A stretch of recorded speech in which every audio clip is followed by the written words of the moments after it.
I have to be in Gisborne at 8 o'clock tonight, so just wondering, perhaps I might run into the mayor, but can I take my leave, given I've got a 3-hour drive? Yeah, sure. Absolutely. Okay. Thank you. Conference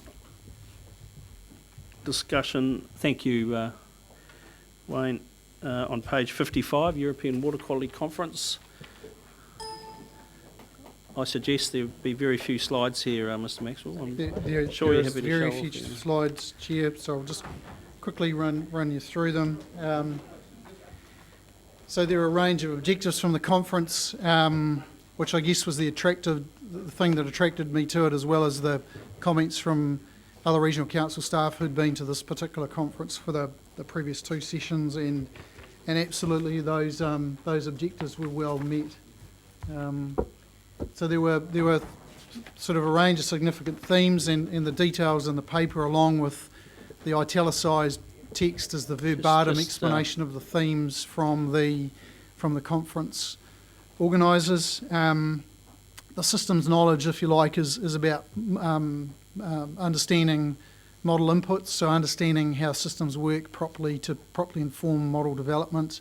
Climate, it's a big issue for Europe. It's a growing issue for us because we're now starting to have to work out in our trend analysis climate signatures if there is an improvement or a degradation of water quality, for example, as a result of climate and change in flows, because flows impact quality. So that's an area of growing research. Assessment of national policy, that's the sort of thing we do here in Hawke's Bay at a catchment scale. These guys are doing it at a continent scale or over several continents, because their policy is developed through the EU, so it's developed across multiple continents. Field research, what works on farm when you design this stuff and put it in practice, what works, what doesn't. Protected areas, they're particularly focused on things like capture zones for their groundwater drinking. So groundwater makes up a large proportion of the potable water supply for many of their communities, a bit like Hawke's Bay, so they're very interested in protecting those areas. And then decision making and implementation, so that's effectively evaluation and review. Is it working? Do we need to change? So just some quick stats. There are a large number of presentations, concurrent sessions. There was a good contingent of presentations from New Zealand. A lot of posters. I presented a LAWA poster, a range of conference attendees from around the world. It was certainly an international conference. There were a lot of different people there. Key findings, so just quickly rattling through those. For me, it just reinforced it's the first time I've travelled to an international conference like this, and it brings you a completely different perspective. If you spend all your working life operating in New Zealand, you can lose perspective very quickly, because the world scale and the world issues are quite significantly different and the approaches are different, and picking the eyes out of those approaches is really helpful, and discussing things with people who work in this field in other continents is very enlightening. Sometimes it feels like we have challenges in water quality in New Zealand, and I guess we've just seen an example of a really bad one. But actually on a world scale, our water quality is pretty good when you compare it with a lot of the Asian and European water quality issues. Europe relies heavily on a cut and carry system for their stock, so they basically barn animals and import the feed and then manage the waste out of that back to land, which has significant issues for them, because net result is not only from a New Zealand perspective, you're driving around wanting to see animals on the land, which you never do, but you have to move this effluent, whether it's manure or liquid waste, between continents to manage it, because you may not be able to discharge it to your immediate area or your immediate surrounds, because you've got a water quality problem that's trying to be addressed through the various directives that sit across the EU. So you've got to physically move it. In some cases, like was mentioned in the paper, from Denmark to Germany and beyond, and into Poland, because there's nowhere in Denmark left you can put it.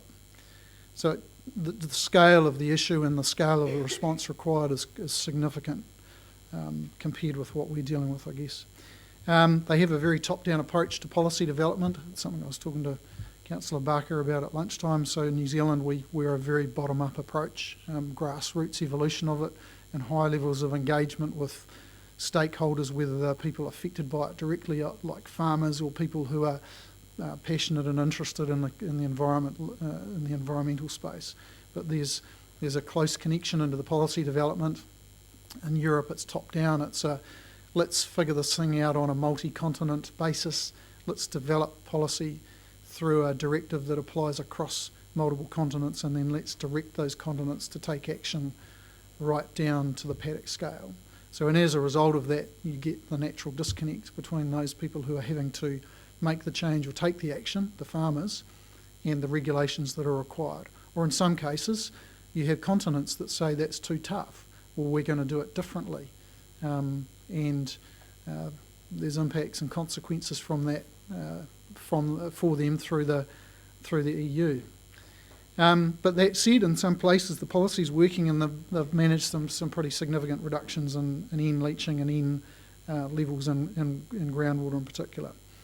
And you know, you've got a scale opportunity there that brings you science at a level that New Zealand couldn't contemplate. You know, you are modelling continents, and there's a significant investment in the science.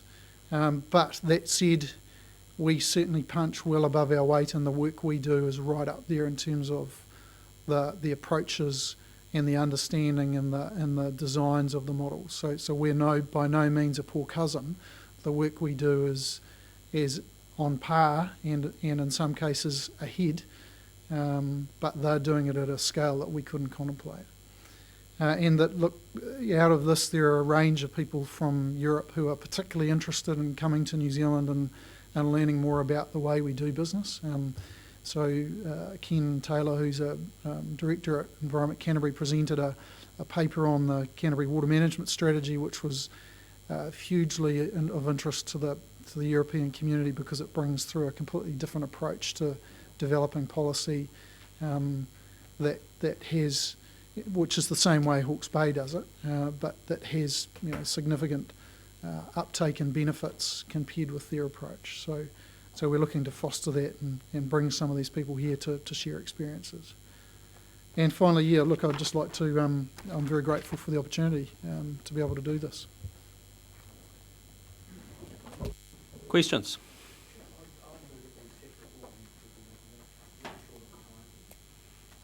Happy to move? Okay. Seconder? Happy to second that?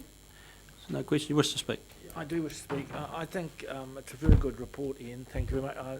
I think it really just highlights our need to send our people away and get that different perspective which Ian talked about. I've always been a great advocate of that, and I will continue to be. And spending money on scientists and administration staff and whoever on travel is always money well spent. Councillor Hewitt. Ian, I'd like to thank you for your report. I'm sorry that you were rushed through it, and I really enjoyed the paper. I learned a lot, and it took me back to some of my travels and let me reflect on some of the learnings that I'd experienced and forgotten. So I thought it was really, really valuable, and well done. Thank you for sharing. Other speakers? Put the motion. All those in favour, please say aye. Contrary, no. Carried. Thank you. And thank you, Mr. Maxwell. Right. Manton's here. The annual plan progress report, 6 months to 31st of December. Just for your information, this may take a little while. I've actually suggested to Dr. Pearce that we deal with the HBRC Limited, where is that? Board review. Perhaps we leave that on the table and deal with it next meeting if we run out of time. He does have another commitment at 5:15, so we may run out of time, but I think this does need some exploration if required, so thank you. Start on that now. Well, we could do. This seems to me that's I agree with that. Yeah. We don't need to do it today. Let's put it off later. Okay. Dr. Pearce has to go. Well, let's decide on that. I think that's a good idea.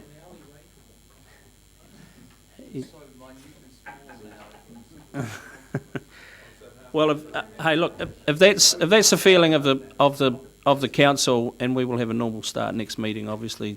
Thank you, Dr. Pearce. Let's make that decision now. Thank you. Well done. Okay, let's go. I'll pick it up to start with, Mr. Chairman. Yeah, we're 6 months into the financial year, so this is a 6-month financial report, which has financials and it also has performance measurement reporting. We don't normally do reforecasting 6 months into the financial year, but we have done one for the regional income part of our budget, which I'll cover briefly in a minute.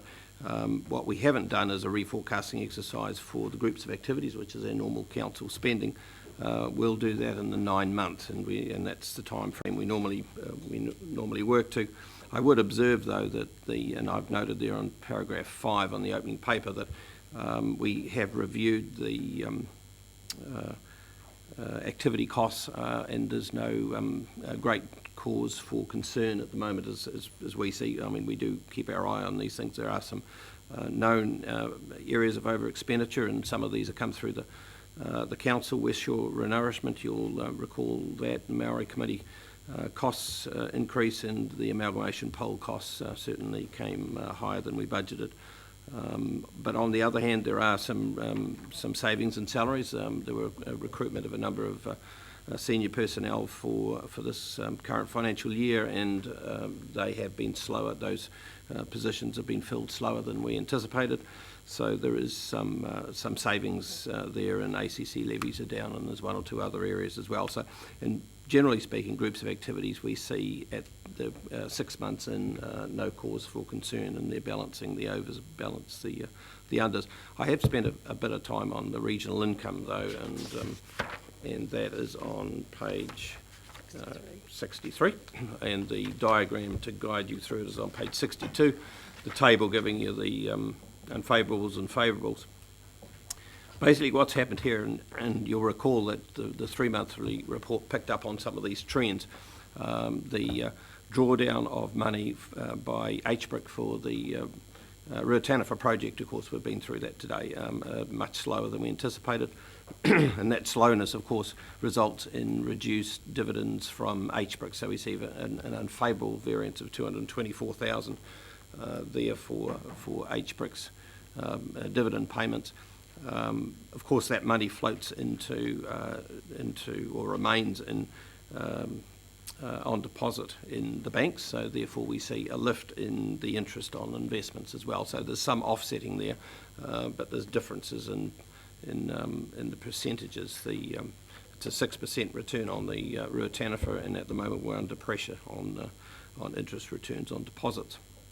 And indeed, the interest on deposits were budgeted in the LTP is, or for this current financial year, is 4.3%,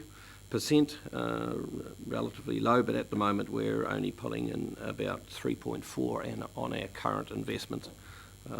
We've still got some at higher rates out there, so the average this year at the moment on term deposits is probably more like 3.8 and not 4.3, so it is getting quite low. We do have some other favourables there that I've alluded to.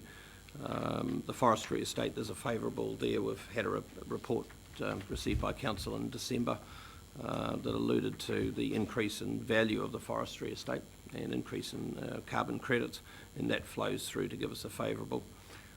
Leasehold land is a favourable variance there of 115,000. A lot of freeholding, as you see every council meeting, and those freeholdings, that money from the freeholding, and most of it goes back to the ACC, but there is a component that's held by this council, and the component is worked out. Can I just stop you and ask a couple of questions? Sure. I would have thought the leasehold rental was at a fixed rate, so how come I'm looking at the Wellington, how come it's favourable? Is that because we're holding it longer than we were going to? You're on Wellington now, Councillor. Yep. The one on Wellington there is that these properties are on a seven-year renewal cycle for determining the lease rental, and there's been a number of them. In fact, 6 out of 7 have come up in the last year. The values of those properties were higher than anticipated in the long-term plan, so the 7% return on that is higher. So, and new rental level is 840,000 per annum versus 786. So, And just on the equalisation reserve for the port dividend, how much money's left in that little bucket? yeah, the bucket at the moment is 1.15 million. Is that with the 900 out, or That's before the 900's out. so there's not much? So there's not much left, no. So, Mr. Chairman, I have nearly got to the end of that.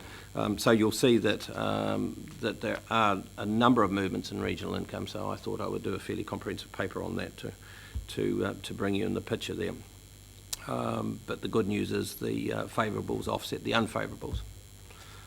However, I wrote this paper the end of December, but now we're aware that the return for projects moved a little bit further again, and I've got the revised cash flows for that, and Manton has put those through. The impact on our bottom line is probably another 50,000, so it's not super bad, but whilst I'm putting a picture here that basically the favourables are balanced by unfavourables, we probably have another 50,000 unfavourable wandering around. So budgets are tight, but they are monitored. Councillor Bevan, yeah. Your rehashing of the RWSS is based on a 31 March. It's based on 31 March.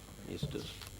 So that's probably enough from me, Mr. Chairman. The other two areas, and Manton's covered all this, is the operating position for the 6 months and the position against the pro rata, which I'll get him to talk about, and then the second part of the report, which is in the attachments here, which is the performance management, which we can get to. Councillor Hewitt. Thank you. Thanks, Paul. So 3 questions. What is the annual budget for the Maori Committee? How much is over expenditure entailing in here, and who's in charge of this? I couldn't find the figures. That's fine. That's fine. No, the reference to Maori Committee costs going over was as a result of a decision of council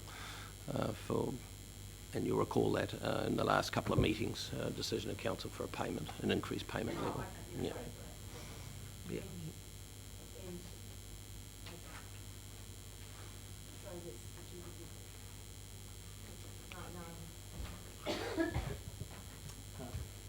Can I just ask a question relating to page 62, and it is picked up in the narratives too, about accessing alternate sources of material for West Shore re-nourishment. There's been a lot of criticism of the current re-nourishment publicly. How suitable is the material, and what is the impact on budget, and are we going to actually have to look at a revised budget through the annual plan? The answer to the last question is yes. The budget was, I think we allowed for 170,000. It came in at actually about 230. In terms of suitability, I must say that I walked down West Shore Beach on Sunday afternoon when the tide was low, and I thought, gosh, this is a great place to walk. What is all the noise about? I understand there has been quite a bit of noise over Christmas, and I can see a few areas that where there may be a few issues, but in general I thought it was in pretty good shape. No, I don't. I've given up. Oh gosh, yeah. So I think we need to take things all with a degree of perspective on them.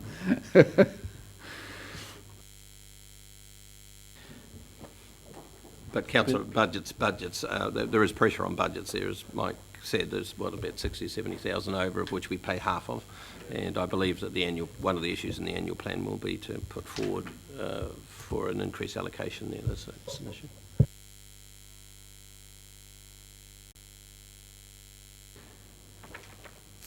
Right, so we've pretty much covered everything in that operating statement. Unless there's more questions on that, we'll probably just move on, conscious of time.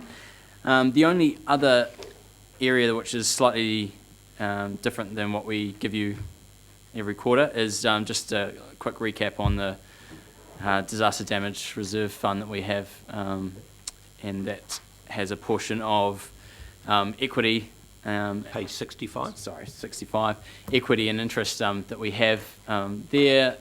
I'm sure you're well aware of the current markets at the moment are a little bit volatile, so we've taken a little bit of a hit there in the first 6 months of the year, especially our overseas equities, and you can see that our market value beginning of the year was 3.4 million. It's gone down to about 3.37.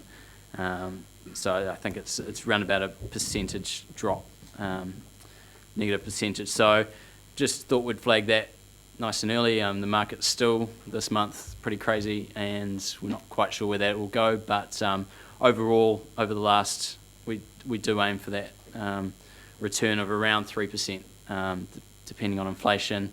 We're about -1 at the moment. Last year we were, I think it was +13. So it comes and goes. There's fluctuations through there. So we'll just kind of highlight that for you. What are the effect? What is the effect of current interest rates? It's great if you're borrowing money, but not so much if you're investing it. Yeah. Like, have you projected where that might end up? For this particular fund, or for our investments in general? For our investments in general. Yeah, so that's what we're part of that reforecasting, took that into consideration. It depends. There's been some indication that might fall further, the OCR, in the next little while. So it will depend on that, although banks will probably have taken that into account already. And so I think we had a term deposit come up yesterday and we got 3.5. So that's kind of the level we're at the moment. So big money, little percentages make quite a bit of difference. So we are keeping an eye on that. We'll come back to you on that. Are you taking any notice of the advice from the Reserve Bank of Scotland? No, I'm not. But there you go. Not sure how reliable that source is from past experience, but yeah, we'll keep that into account. Right, so the rest of the financial part of this is your usual package. So if anything's flagged up that you would like to talk about, feel free. Otherwise, we can move on to the narratives and talk through those. So, happy to move on to the narrative? Okay. Narratives are in the big handout here. And they start at page 19. Mr. Chairman, we normally, if that's acceptable to you, take issues as councillors want to raise them. And you've got most of the managers here that are able to talk about their performance measures. Councillor Scott, then Councillor Belford. I had a number. Some of them I'll just give directly to the staff and see if I can get an answer. But there are two that I would like to explore, and without going through the list, I'll just name them. One was, is the groundwater modelling still on track to be delivered mid-year? We are refreshing that and taking it back to the Regional Planning Committee in April with the science timelines across the whole tank spectrum, including the model. So we'll update you then. Right, so we won't get an update until April as to when it's due. Oh, well, look, off the top of my head, I can't remember the time frames. The steady state model is the middle of this year, and the scenario testing model the end of this year from memory. Exactly where those timeframes are will refresh as part of the tank process. And the other matter was the poor uptake of FMP through the Papanui catchment. It's a priority catchment. Where are we going with that and how we're addressing that and why have we got poor uptake? Sorry, the uptake of... Right, so the FMPs aren't required until 2018. Yep. So... Group, Mr. Chairman, to try and get change? Yes, and I guess this is it's the challenge in front of us that bringing farm plans into Hawke's Bay is new, and there's a culture shift required in the primary sector to deliver that. Papanui's an area of focus where we're looking at making that happen. And look, the reasons why I couldn't tell you exactly. A lot of it's to do with capacity and capability in the farm planning industry, and us having templates available for them to pick up and use, or for the industry providers to have templates. We've approved a couple, but we're still, so beef and lamb and Fonterra are well advanced, or Dairy NZ are well advanced, but other sectors not necessarily so. Councillor Belford, then Councillor Hewitt. I'd just like to pick up on that and ask that we have a more fulsome report on FEMS. FEMS doesn't appear anywhere as a word or acronym in this document, and they are supposedly the linchpin of the environmental aspects of the storage scheme and Plan Change 6 and so forth. So at some point, I think we are owed a more detailed explanation as to where this all sits, and what, if anything, can be done to move the process along more briskly, if that's what is required to meet the deadlines that we're required to meet. Sure. So perhaps to help that discussion at the moment, we're preparing an implementation plan. We've got a consultant in to help us develop an implementation plan for PC6, which includes farm environment management plans. The intent is, once we've got that kind of ready to go, we want to bring it to you to discuss it. So, when do you think we might hear about that? well, it's middle of February is when we're going to have the draft ready for staff to sort of go through. So we'll pick a committee to get it to, either the Regional Planning Committee or the Environment and Services as soon as practicable after that. The second question I had relates to a variety of projects that I guess fall in the economic development, or I think they're all listed under strategy and planning here, but On page. well, they're scattered through here. But for example, on there's the REDS discussion on page 5. There's I'm sorry, on page 23, if you're looking at the bottom. There's a reference to monitoring Hawke's Bay tourism, et cetera, on the previous page. But the person responsible for this is gone, right? Tom Skirman. So he is, he's away in March and April of this year. March and April. Yeah. So this, there are a couple of things here. There's a energy project that hasn't done anything since last May, when the group was first convened. There is a commitment we appear to have made to the Regional Planning Committee to have a consultant explore whether there was a opportunity, need, et cetera, for some kind of phase 1 regulatory effort with respect to oil and gas development. There's just a string of things here in that general domain, and I'm just worried that there's the REDS project, which is somewhere apparent, if he's gone in May and April, March and April, somewhere in that time frame, we're expected to get a REDS report. We've been leaning on Business Hawke's Bay to be more proactive in coming and talking to us about their milestones. So there's a whole package of things in that economic development space that seems to me, I assume that falls now within James's domain. Is that correct? So that's correct. And so I'm acutely aware of the delays on each of the issues that you've raised, and we're getting on to them, if you like.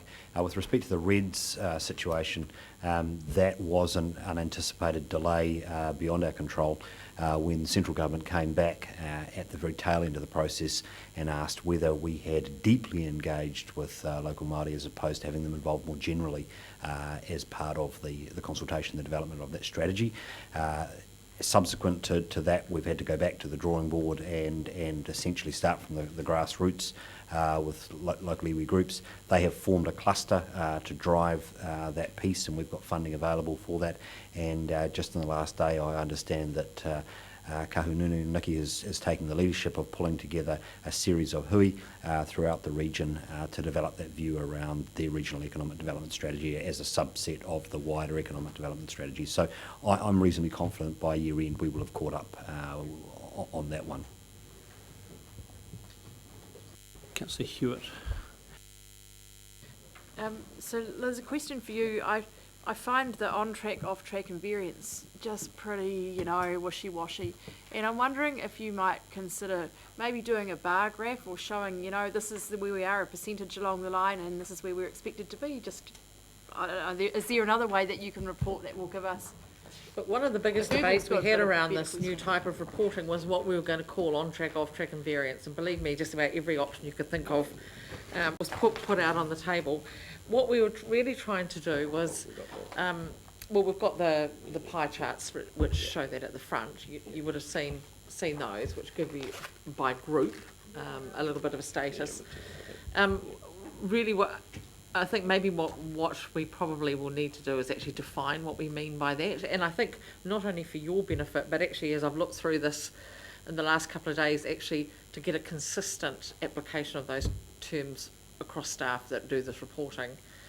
Because some of them looked at and are thinking, well, actually, you've called it a variance, but to me it's still on track. So, or vice versa. So I think there needs to be some refinement of that. We have the people who developed this new program for us in the back of the room, listening to the comments. So I'm sure that we can do some fine tuning.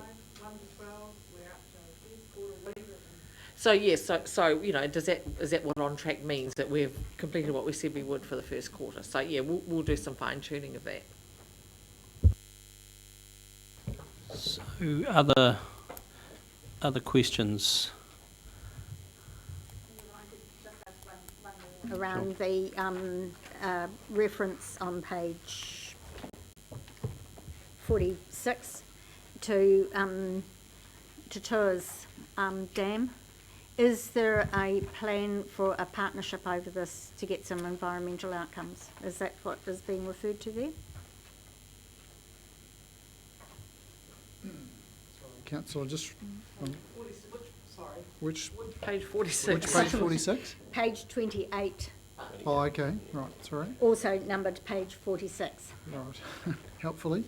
And that's the, sorry, you'll have to ask the question again. sorry. If we go up to the top right-hand corner, there's a reference there to development works on Mike Glazebrook's storage dam. Oh, right. So is that are we planning a partnership with him over achieving some environmental outcomes? Because otherwise, why would we be considering someone else's private? As I understand it, that's certainly the topic of the discussion, is to look at how the storage dam could be used to provide water for irrigators in times of low flow, but also restore the Paraotua and Karuarua flows. That's part of the general concept. And look, I'm not closely enough connected to it to know. Maybe we can't take this any further. If we could get some clarification whether it's around our facilitating talks with the water user group, and in which case we're acting as a facilitator over it, or are we actually looking at some investment in achieving some outcomes?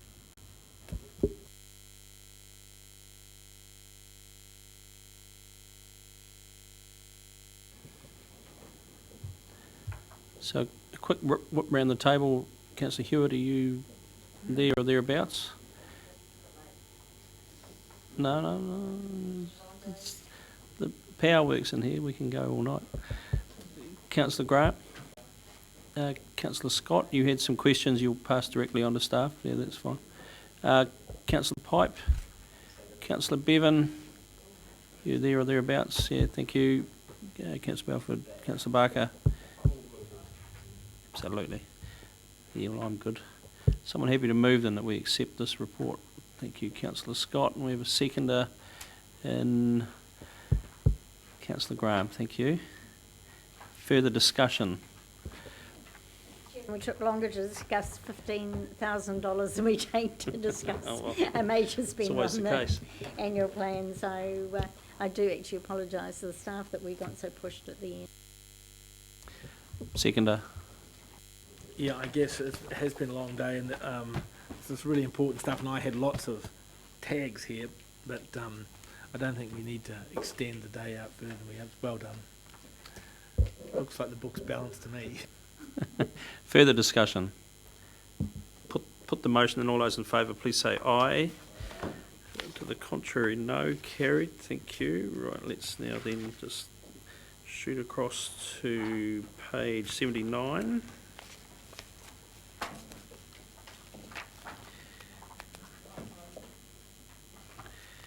And questions, please. Thank you, Manton.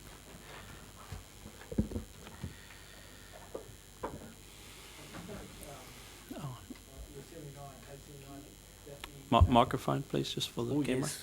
Yeah, thank you. There too. We say that a railway to Wairau, Napier Wairau, and we don't mention Gisborne, so is Gisborne off? Well, the proposal for that's being worked on for the rail freight service just involves the use of the line between Napier and Wairau. However, there needs to be, some ongoing discussions with Kiwi Rail about the whole of